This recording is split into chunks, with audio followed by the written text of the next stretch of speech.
Meenakshi YouTube channel చూస్తున్న వారందరికీ ధన్యవాదములు. నమస్తే. చాలా వీడియోలు చేసి పెడుతూ ఉన్నాను. మరి నచ్చినట్లయితే లైక్ చేయండి, షేర్ చేయండి, సబ్స్క్రైబ్ చేయండి.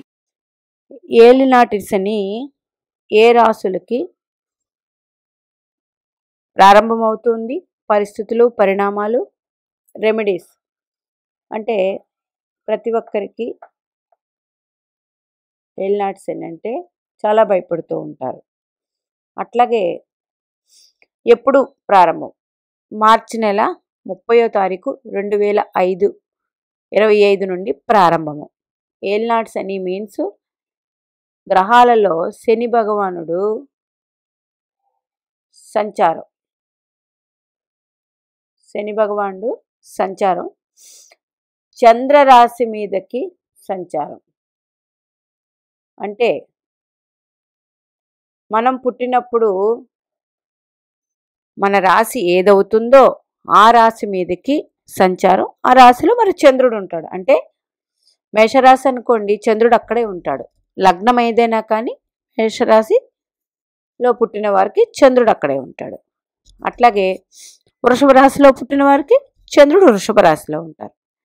అయితే ఇప్పుడు కుంభరాశిలో 2.5 సంవత్సరాలు ఉన్నారు. ఇప్పుడు ఇంకొక 2.5 సంవత్సరాలు 2.5 years మీనరాశిలోకి వెళ్ళిన తర్వాత 2.5 సంవత్సరాలు ఉంటారు. అంటే 2.5 years ఉంటారు. మరి రెండో పాయింట్, మీనరాశి కాలపురుష కుండలి చక్రంలో, అంటే మేషం నుండి మీనం వరకు కాలపురుష కుండలి చక్రంలో చివరి రాశి.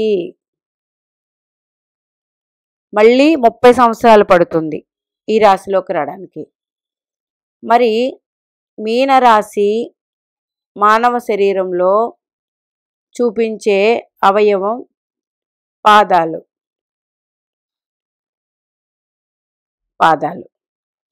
అట్లాగే మీనరాశికి చిహ్నం గుర్తు చేపలు, మీనులు. మరి 4 ఇది జలతత్వపు రాశి. నెక్స్ట్ మీనరాశికి అధిపతి గురుగ్రహం. నెక్స్ట్ మీనరాశిలో పూర్వభాద్ర, ఉత్తరాభాద్ర, రేవతి. అంటే పూర్వభద్ర 4 పాదాలు ఉంటాయి, ఉత్తరాభద్ర రేవతి 4 పాదాలు ఉంటాయి, ఉత్తరాభద్ర 4 పాదాలు ఉంటాయి. ఉత్తరాభద్ర లాస్ట్ పాదం 4వ పాదం మాత్రమే ఉంటుంది. అంటే 4వ పాదంలో పుట్టిన వారికి పూర్వభద్ర, ఉత్తరాభద్ర 4 పాదాలలో జన్మించిన వారికి, రేవతి 4 పాదాలలో జన్మించిన వారికి ఈ ఫలితాలు ఉంటాయి. ఏది? శని భగవానుడు ఇచ్చే ఫలితాలు. మరి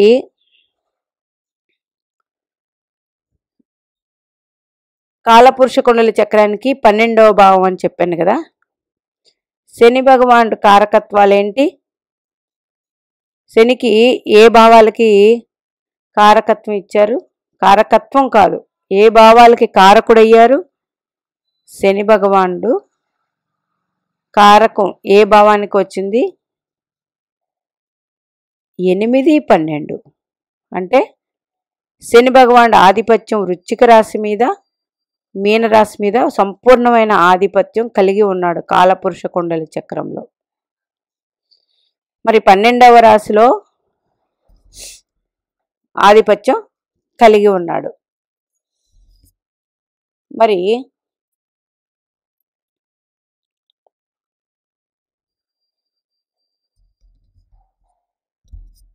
అంటే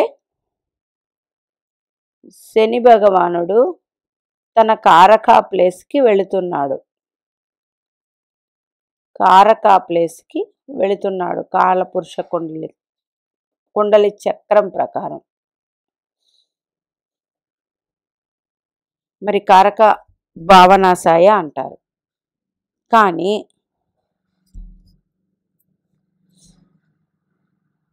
ఇక్కడ శని భగవానుడు నక్షత్రం ఉంది. ఇది ఉత్తరాభాద్ర. అంటే ఉత్తరాభాద్ర నక్షత్రం మీదకి వచ్చినప్పుడు శని భగవానుడు సంపూర్ణమైన మంచి ఫలితాలని అక్కడి నుంచి ఇవ్వడం స్టార్ట్ చేస్తారు. కారకుడు అయినప్పటికీ, ఎందుకు అక్కడ ఆయన నక్షత్రం ఉంది కాబట్టి. ఇంకా ఇప్పుడు ప్రారంభమయ్యేది అంతం కుంభరాశి వారికి. ఇప్పుడు మీనరాశి మీదకే సంచారం కాబట్టి మధ్యమం. మేషరాశి వాళ్ళకి ప్రారంభం. అంటే శని భగవానుడు ఏ రాశిలో ఉంటారో ఆ రాశికి వెనక రాశి, ఆ రాశికి ముందు రాశికి ఏళ్ళనాటి శని ప్రారంభమవుతుంది. మరి ఇప్పుడు ఈ ప్రభావాలు ఎలా ఉంటాయండి అని అడుగుతూ ఉన్నారు. రెండవది ఏళ్ళనాటి శని అంటే అందరూ భయపడుతూ ఉంటారు. చూడండి, ఏళ్ళనాటి శని భయపడాల్సిన పని లేదండి. ఎందుకంటే మనము ఏళ్ళనాటి శని ప్రారంభమవుతుందంటే మనకి అంతకుముందు ప్రారంభం అవ్వక ముందు నుంచి మనం ఏమేమైతే మంచి పనులు చేసామో అవన్నీ ఫలాలు మనకి శని భగవానుడు సంపూర్ణంగా మంచినిస్తారు. అదైతే చెడు కర్మలు చేస్తూ ఉంటామో దాని ఫలితం కూడా ఏళ్ళనాటి శనిలో మనకి చూపించి అర్థమయ్యేటట్టు చేసి తరువాత మనం మారేలాగా చేసి ఆయన వెళతారు. ఆయన డ్యూటీ అదే. మరి కానీ మాకు ఇట్లా అయిపోయిందండి, అట్లా అయిపోయింది, ఏళ్ళనాటి శని అంటే ఇలాగా చాలా రకాలుగా తిట్లు, ఇలా బాధలు, కోపాలు అన్నీ ఉంటాయి. అట్లాంటిది ఏం లేదండి. మనం ఏమైతే కర్మ చేసుకున్నామో ఆ కర్మ ఫలదాత ఆయన ఇస్తూ ఉంటారు. అట్లాగే మంచి వాళ్ళకి కూడా ఏదైనా చెడు జరుగుతూ ఉంటుంటే మనం ఎవరిని నమ్మాలో ఎవరిని నమ్మకూడదో కూడా ఇప్పుడు మనకి అర్థమయ్యేలాగా చేస్తారు. ఏళ్ళనాటి శనిలో శని భగవానుడు ఇచ్చేదంతా మంచేనండి, చెడైతే ఉండదు. మరి ఇంకా ఇది ఏళ్ళనాటి శని ఎవరికి? కుంభరాశి వారికి, మీనరాశి వారికి, మేషరాశి వారికి ఇట్లాగా ఏళ్ళనాటి శని. అయితే ఎంతవరకు ఉంటుందండి? 2027 వరకు ఉంటుంది. అందుచేత ఏళ్ళనాటి శని వస్తుందని భయపడాల్సిన పని లేదు. చివరి రాశి, దీనికి రాశ్యాధిపతి గురుడు, శుభరాశి. ఈ గురుడు శని భగవాన్ నుంచి ఇప్పుడు ప్రస్తుతం వృషభంలో ఉన్నారు, 3లో ఉన్నారు. తర్వాత గురుడు మిథునంలోకి వెళ్తారు. అంటే శని నుంచి 4 ముందు. తర్వాత గురుడు శని నుంచి 5లోకి అతిచారం చెంది కర్కాటక రాశిలోకి వెళ్తారు. అప్పుడు 1-5 కాంబినేషన్ వస్తుంది. గురుబలం సంపూర్ణంగా అక్టోబర్ నుంచి ఉంటుంది కాబట్టి అప్పుడు ఏళ్ళనాటి శని ప్రభావం ఏమైనా ఉంటే మీకు తగ్గుతుంది మీనరాశి వాళ్ళకి. ఇట్లాగా తీసుకోండి. ఇంకపోతే ఏళ్ళనాటి శనిలో కూడా రాజయోగాలు పట్టిన వాళ్ళు ఉంటారు. అట్లాగే మంచి మంచి వ్యాపారాలు చేసిన వాళ్ళు ఉంటారు. ఇవన్నీ కూడా మనం చేసిన పుణ్యం బట్టి అందుతాయి. ఇంకపోతే చంద్రుణ్ణి చూసేటప్పుడు మనస్సుతో మనం ఏ రకంగా ఆనందం చెందుతామో, బాధపడతామో ఇది చంద్రుడి నుంచి. ఆనందం, బాధ ఈ రెండు చంద్రుడి నుంచి మనస్సుతోనే జరుగుతుంది, గుర్తుపెట్టుకోండి. మరి శారీరకంగా ఎట్లా అండి అంటే చాలామంది ఏళ్ళనాటి శనిలో అధికమైన శ్రమ పడతారు, చాలా ఇబ్బందులు పడతారు. ఇవన్నీ అప్పుడు మన లగ్న చక్రం చూడాలి. ఇది చాలా ఇంపార్టెంట్. అంటే ఇప్పుడు మీనరాశిలో మీకు ఏదైనా గ్రహాలు ఉన్నాయా ఇదే ఏళ్ళనాటి శని సమయంలో? ఆ గ్రహ దశలు జరుగుతూ ఉన్నాయా? అప్పుడు ఇబ్బంది ఉంటుంది. ఏదైనా గ్రహాలు మీనరాశి అధిపతి కాదు, ఆ గ్రహాలు ఏంటో అప్పుడు ఇబ్బంది పూర్తిగానా? అక్కడ కూడా ఇంకో పాయింట్ ఉంది. ఆ గ్రహాలు మీ జన్మ లగ్నానికి శుభులైతే అధికమైన శుభ ఫలితాలు ఉంటాయండి. పాపులైతే ఇబ్బందులు ఉంటాయి. అంటే ఇప్పుడు మీనరాశిలో గురుడే ఉన్నాడు మీకు. గురుడు మీదకి శని భగవానుడు వచ్చారు. అంటే ఏంటి? లగ్నాధిపతి కాబట్టి ఒక కోణానికి ఒక కేంద్రానికి ఆధిపత్యం కాబట్టి లగ్నం అంటే గురు మహర్దశ జరుగుతుంటే శుభ ఫలితాలు. ఎందుకంటే ఒక మీన లగ్నానికి దశమాధిపతి కూడా అయ్యాడు. ఎవరు? గురుడు. కాబట్టి ఉద్యోగంలో ప్రమోషన్లు, పేరు ప్రఖ్యాతులు ఇలాంటివన్నీ వస్తాయి. ఎందుకు? ఏ గ్రహం అయిందో ఆ గ్రహానికి శుభాధిపత్యం వచ్చింది కాబట్టి. అదే మీనరాశిలో శుక్రుడు ఉన్నాడు, మరి ఉచ్చ కదండి. ఈ శుక్రుడి మీదకి శని వచ్చారు. ఒక ఉచ్చగ్రహం మీదకి వచ్చినప్పటికీ మీన లగ్నానికి 3, 8 అధిపతి. ఈ 2 భావాలకు ఫలితాలు శని అందిస్తూ ఉంటారు. ఎప్పుడు?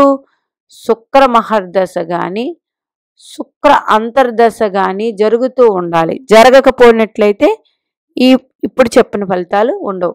అంటే ఇప్పుడు ఏళ్ళనాటి శని జరుగుతుంది, మీకు చంద్ర మహాదశ జరుగుతుంది. అంటే చంద్రుడి మీదకి శని వచ్చారు, చంద్రదశ కూడా జరుగుతుంది. అప్పుడేమవుతుంది? ఆ చంద్రుడు మీ లగ్నానికి శుభుడైతే 100% పేరు ప్రఖ్యాతులు, లాభాలు ఇవన్నీ కూడా ఆటోమేటిక్గా వచ్చేస్తూ ఉంటాయి. ఏళ్ళనాటి శనిలో ఇంత రాజభోగం పట్టింది ఏంటి అంటే మరి ఇట్లాంటివే. ఏ గ్రహం అయితే ఉందో ఆ గ్రహము మీ జన్మ లగ్నానికి శుభాధిపత్యం వస్తే శుభ ఫలితాలు, పాపాధిపత్యం వస్తే కొంచెం ఇబ్బందికరమైన ఫలితాలు అందుకుంటూ ఉంటారు. ఇవి పరిస్థితులు. పరిణామాలు కూడా ఇట్లాగే ఉంటాయి. మరి ఏంటి రెమెడీ అంటే? రెమెడీ ఏంటండి? ఏళ్ళనాటి శని అయినా, అర్ధమ శని అయినా,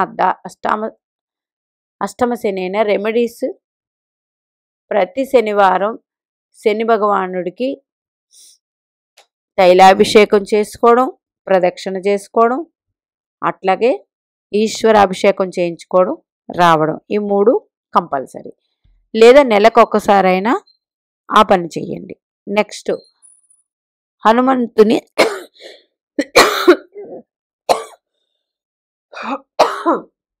హనుమంతుని ఆరాధన చేసుకోవడం, అట్లాగే శ్రీ వెంకటేశ్వర స్వామి పూజ చేసుకోవడం, శ్రీ వెంకటేశ్వర స్వామి వజ్ర కవచం చదువుకోవడం, ఇవన్నీ చేస్తే మంచి ఫలితాలు ఉంటాయి. అట్లాగే ఎవరైతే ఈ ఎండాకాలం మనకి రోడ్లు పని చేసేవాళ్ళు ఉంటారు, ఇళ్ల పని చేసేవాళ్ళు ఉంటారు, ఎండలో కష్టపడే వాళ్ళకి, కష్టజీవులకి, అందరికీ కాదండి, చెమటోడ్చిన కష్టజీవులకి మీకు తోచినంత ఆ టైంలో ఒక భోజనం పెట్టడమో, ఒక మజ్జిగ ఇవ్వడమో, మంచినీళ్ళు ఇవ్వడమో, అట్లాంటివి. రోడ్డు మీద మీరు వెళ్ళిపోతూ ఉన్నారు, ఒక వ్యక్తి అక్కడ ఏదో పని చేస్తూ ఉన్నారు, ఆ చుట్టుపక్కల కొట్లు లేవు, ఏమీ లేదు, మీరు గమనిస్తారు.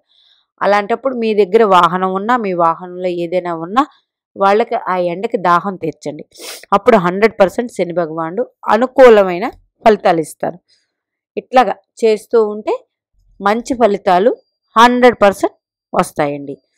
ఎక్కువగా ఇబ్బంది ఉంటే మాత్రం ఆగకుండా శని భగవానుడికి ప్రొద్దున్నే వెళ్ళి 6 to 7 మధ్యలో శనిహోరలో శని భగవానుడు శని రోజు శనికి తైలాభిషేకం చేసుకొని ఈశ్వరార్చన చేసుకొని ఉంటూ ఉంటే శని భగవానుడు ఆశీర్వాదాలు, అనుగ్రహం అన్నీ దొరుకుతాయి, అంటే లభిస్తాయి. దానివల్ల చిన్నది అంటే పెద్దదైనా ఏ కష్టమైనా చిన్న కష్టంతో పక్క నుంచి వెళ్ళిపోతుంది. 100% ఇవి చేసుకోవాలండి. ఎందుకంటే మనం తెలుసో తెలియకో కొందరిని బాధ పెడతాం, కొందరిని ఇబ్బంది పెడతాం, లేకపోతే ఏదో ఒక తప్పు ఉంటుంది. ఆ పరిణామాలు మనకు అంటకుండా ఉండాలంటే శని భగవాన్ని మనకి తప్పు క్షమించమని అడిగి, తెలిసి తెలియక చేసిన తప్పులు క్షమించు తండ్రి, ఈ పూజ అందుకో, మమ్మల్ని అనుగ్రహించు, మాకు సంపూర్ణమైన ఆరోగ్యాన్ని, ఆయుష్ని ప్రసాదించు అని అనుకోవడం. అట్లాగే తోచినంత ఇందాక చెప్పిన రెమెడీ కంటిన్యూగా చేస్తూ ఉండడం. ఇట్లా చేస్తే చాలా మంచిది. అలాగే మన ఇంట్లో పని వాళ్ళు ఉంటారు కాబట్టి ఆ పని వాళ్ళని కూడా బాగా చూసుకోవడం, ఆ పని వాళ్ళని మనం మ్యాక్సిమం వీలైనంత తిట్టకుండా ఉండడం, అవి చేస్తే శని భగవానుడు అనుగ్రహం సంపూర్ణంగా లభిస్తుంది. మీనాక్షిదేవి ఆశీస్సులు మనందరి మీద ఉండాలని కోరుకుంటూ నమస్తే.